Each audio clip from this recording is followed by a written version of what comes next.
Hi there.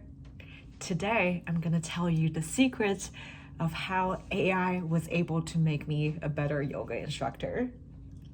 And if your burning question is whether AI is going to replace yoga instructors, my personal experience will lead me to an answer of no, and you will understand a little bit more about the why once we go through my 3-step yoga class generation sequence.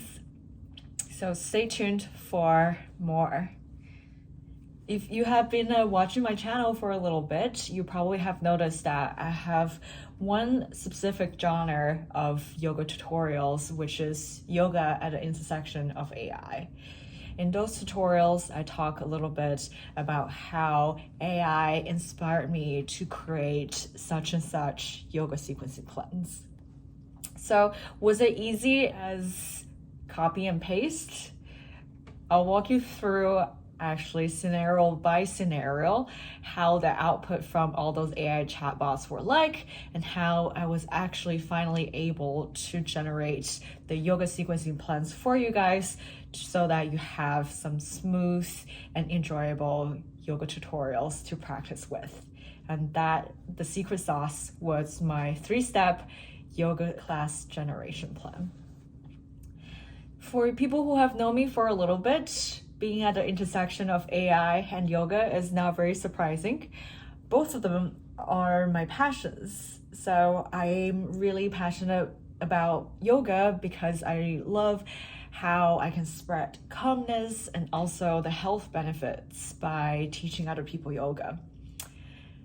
For people who know me for a little bit longer, they would know that besides being a yoga instructor, my full-time position is actually being a programmer in a tech company. So when all the AI chatbots started coming out, I was more than happy to jump on the train to explore the two areas that I am passionate about together. And now I'm gonna break it down on how that journey was able to make me a better yoga instructor. But as I said, it's not as simple as copy and paste. And here it is, my 3-step plan for generating yoga class plans. So it all starts with the AI chatbots. I think ChatGPT is probably the first one that put large language models on the map. So it's kind of impossible to start without talking about ChatGPT. So without further ado, let's first go through ChatGPT's output. I asked ChatGPT to generate a 30-minute yoga sequence focusing on hip opening, and this is the output from ChatGPT. Overall is pretty standard, but there were a couple of issues that I noticed off the bat. So first of all, there are not a lot of poses. So as somebody who has been teaching yoga as a certified yoga instructor, 16 poses is not enough for a 30-minute yoga class. So that's the first thing that I noticed. I'll probably have to massage things a little bit and enrich the plan a little bit to make sure that the content can fulfill a 30-minute time period. The second thing that I noticed is that if you look at the sequencing of the poses, the flow is just not that great. For somebody who has practiced yoga for some time, I know that the transitions between certain poses are going to be quite awkward and clunky. So in order to create a very smooth experience for my students, I just know that I need to spend a little bit more time to shuffle the poses a little bit to make it a very smooth journey for my students. So a pretty standard place to start based on the output from ChatGPT, but for the above mentioned 2 reasons, I just know that there is a lot more work that I need to do. So if I have to rate ChatGPT's performance at generating yoga sequencing plans from a scale of 1 to 5, with 5 being so amazing, mind-blowing, I'll probably give it a 3 out of 5, right in the middle. It's pretty mediocre, it's kind of mid, but it's kind of standard. There's a lot more that I need to do, but it's a good starting point. So 3 out of 5 for ChatGPT.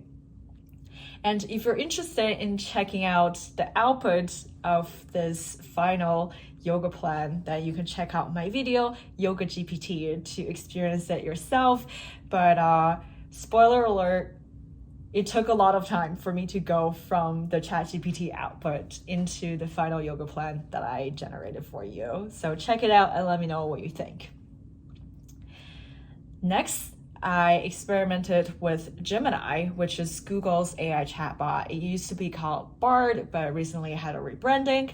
Anyways, I asked Gemini a similar thing, generate a 30-minute yoga sequence for me, and Gemini is a little bit more elaborate. So I had to shoot a little bit video to showcase the full output from Gemini because they actually give me a lot of things. So as you can probably see, it has a lot more content, so there is a lot more for me to work with. It has a lot more poses, so more likely I'll be able to fill up all the 30 minutes with all the poses suggested, so that was already pretty good. One more thing that I liked about Gemini is how it was able to section out the class into 3 different sections. So for a yoga plan as a yoga instructor, you kind of want to plan it so you have a warm-up period and it builds up to a peak pose, which is the most difficult pose in your practice. And then it kind of gradually cools down and brings your body back into a neutral position. So Gemini was able to give me those 3 sections, so I was also very pleased by the structure of the class plan. Despite it being my favorite already, there's still some things that can be improved. For example, the flow can still be improved. It really shot itself in the feet with the last pose because if I lie down for Shavasana, I probably do not want to stand up for a mountain pose anymore if that's the last pose of my yoga practice. So a very small thing, but it still shows that AI chatbots sometimes will surprise you a little bit, but that's also a benefit of them because they hallucinate, but we'll talk about that a little bit more later. So Gemini, I quite like it. I'll give it a 4 out of 5 because it's understanding the assignment. It generated a good number of poses and it also structured the class pretty well. 4 out of 5 is my favorite out of the 4. Next, I experimented with Meta's chatbot. So it's called Meta AI and it's integrated into your WhatsApp. So Meta AI, I had to do a little bit of work with it. So off the bat, I'm just telling you, it's probably my least favorite out of the 4. I'm giving it a 2 out of 5 and I'm gonna tell you the reasons. As you can see in this video, it kind of slacked off at the beginning. So after telling it to generate a 30-minute yoga class for me, it just gave me 6 poses. I already told ChatGPT that 16 poses wasn't enough, so 6 poses is definitely not enough. So I had to give it a little bit more of a nudge to generate more poses for me so I can fulfill the 30 minutes better. So as you can see in this video, after pushing it to give me at least 20 poses, it was finally able to give me 14 poses. So not not 20 yet, but 14 is still better than 6. So yeah, because of how it slacked off at the beginning, I didn't really like it that much. But even though it's not my favorite chatbot, I have to say across the board, AI chatbots have been surprising me with its creativity. So with the example of Meta AI, I never would have thought of certain poses if the chatbot didn't mention them to me. So for example, the bridge pose in this yoga sequence, I wasn't even thinking about it. Maybe it was a hallucination by the chatbot, but it was such an out-of-the-pocket suggestion that it made me think, and it made me feel like, oh, that's actually a pretty good suggestion. Maybe I should think of a sequence that can incorporate this pose into the sequence. So 10 out of 10 for creativity. I'm being pushed to think out of the box. So that's one thing that I really enjoy about working with AI chatbots throughout this process. But I didn't stop there. The last AI chatbot that I experimented with was Claude 3 by Anthropic. So Claude 3 is quite standard as well. So the output that I'm presenting here is quite similar to the output generated by ChatGPT. So as you can see, it gives me 14 poses. It's pretty standard, actually overlapping a lot with ChatGPT's output. So I have a pretty universal starting point. But still, it surprised me with a couple of elements that I wasn't expecting, one of which being the bridge pose. I wasn't really thinking about having a bridge pose in my sequence, but now that you mentioned it, I kind of want to just take it and run with it. And then I did. As I have mentioned before, overall, the AI chatbots have been performing okay. But there are definitely 3 gaps that I have seen across the board. First, the flow is not great. I need to make sure that I sequence the poses or shuffle the poses a little bit to make sure that the transitions are smooth enough for my students. And secondly, sometimes it just surprises you. You had some out-of-the-pocket suggestions, which can be good or can be just trash. But I think about it from a positive way, that it kind of pushed me to be a bolder and more unconventional yoga instructor by thinking outside of the box a little bit. But lastly, a lot of times the AI suggestions will be too light, so it wouldn't be enough content to really fill up the time that I intend to reserve for my students. So I need a little bit extra steps to make sure that I have a rich plan for my students that is enjoyable to practice, graceful to transition, and all of that. So here comes the second step in my 3-step process. I wrote a program for myself. So this program was wrote in Python. So if anybody has any experience with Python coding, feel free to check out my code in my GitHub.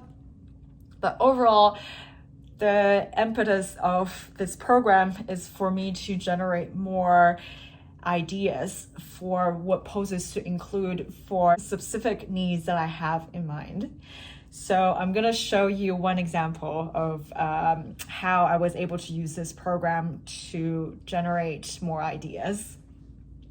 So here is my GitHub page, and I'm going to take you to the main repository. As you can probably see, this is my yoga training website. It explained a little bit how the program was written. But if you click into the code itself, then what it's aiming to do is to read from this database that I have, cherry pick some yoga poses based on the specific demands that I have. So I started from this list of yoga poses with the benefits of each poses listed in the database as well. And from here, if I can make the program to talk to the database, I'm able to pinpoint several poses that are good for the areas that I want to focus on. So for example, I can pick poses by the benefits, or I can pick them by their names. For example, if I just really want to include a tree pose in my sequence, then I can do that as well. All in all is to say that for a class, maybe I have a specific idea of focusing on my shoulders, my back, and my neck. With this program, I'm able to get a comprehensive list of poses that are all beneficial for those areas that I want to focus on. And I can brainstorm a little bit more, play a jigsaw puzzle of sequencing them and placing them into a bigger picture of a holistic class. Okay, so in this case, for example, the 3 areas that I want to focus on are shoulder, back, and neck. And then with this program, I'm able to pinpoint about 80 poses that are all beneficial to one or more than one area. Take the first one as an example, the 8-limb salutation. It was chosen because it's beneficial for my shoulders and it's also beneficial for my back. So now with this program, I have more poses that I can potentially include to help me with the tension in certain areas of my body. And then I have even more to work with. So that is the second step of my yoga class generation journey. So feel free to check it out. I'm gonna link my GitHub link in the description so you can take a look at it. But even at step 2 is not game over yet, because now what I have is a lot of great poses in my repository, but it doesn't flow yet. So here comes the third step in my 3-step yoga class generation process, which is my experience or an expert's experience. So me as a certified yoga instructor, I do need to go in to make sure that I'm picking out the right difficulty of poses for the students I have in mind. And I'm also picking out the poses that are focusing on the areas that I intend to work on. And most importantly, I'm gonna sequence all those poses into something that flow very well together. So this is something that is really hard for large language models to do. Even if they can complete the sentences and predict what the upcoming pose might be, a lot of times it just doesn't have that visceral understanding of what it means to transition gracefully. So here is where human experience can really shine. So the AI cannot understand the transition and how the flow works, but you can. A yoga practitioner can, and I can. So in order to make sure that this is an enjoyable flow for you all on the channel, I come in as the last step in the process to make sure that I have the quality check and putting my heart and my experience into generating a sequence that flows very well for you guys. So that's my 3-step process for generating a yoga plan. And I think with that illustration, it might be pretty clear that AI is a great collaborator, but it can't really replace yoga instructors yet. And I think that's a very empowering message that I want to make sure that you guys have heard. AI is great to inspire you, to push you out of your comfort zone, and maybe also like to just get you a place to get started. But you are the true magic in this process. And I think that by learning how to make AI a collaborator and a coworker is going to make your life so much easier. And I've learned so much throughout this journey. I learned to be bolder. I learned to be more critical of my craft, because AI can get me a starting point so I can focus on really refining my craft and my delivery to my students. So that was the reason why AI was able to help me to become a better yoga instructor. And I really hope that you took some inspiration out of this. And if you are truly inspired and you want to check out my program, feel free to check out my GitHub link. And if you check it out and you have any feedback, feel free to comment in my channel, and I would love to exchange ideas with you. Lastly, if you're interested in checking out more tech-related content, I actually have something coming up for you. I will be hosting an Ask Me Anything to talk a little bit more about my experience with the tech industry so far. I'm gonna break down how I was able to get into tech and also how my experience has been so far. So if you're interested in checking out that content, subscribe to my channel so you'll be notified when that live stream is on. So thank you so much for joining me in this journey, and I hope that this has been inspirational or at least interesting to you. And if you want to practice more with me, definitely subscribe to my channel when I not only put out AI generated yoga plans, but also just anything that I have a particular desire for. So stay tuned. I'll see you on the mat. Bye.